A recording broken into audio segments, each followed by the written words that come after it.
You asked me 4 or 5 years ago, would I be buying side-track trucks? I'd say 1,000,000 to 1. So simple as this, it's relationships.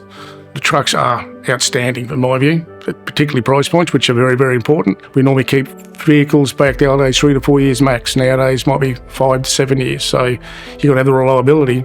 And I put our first truck driver in the side-track vehicle was one of the, I like to say, hardest taskmasters in our entire fleet.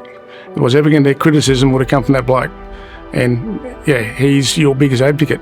Comfort, everything else. So as you know, we've rolled a few more into the fleet now, and the drivers who go on those just talk to Terry, and yeah, they know. So that's why we took the punt. Got confidence in the people.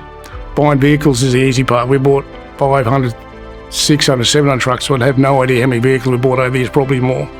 So when you change a brand, you don't do it lightly, and you got to have the back support when you purchase things to be looked after. And I'm very, very confident that City Fleet particular will support the side-track brand. What I've seen so far, the drivers are very happy, and so are we.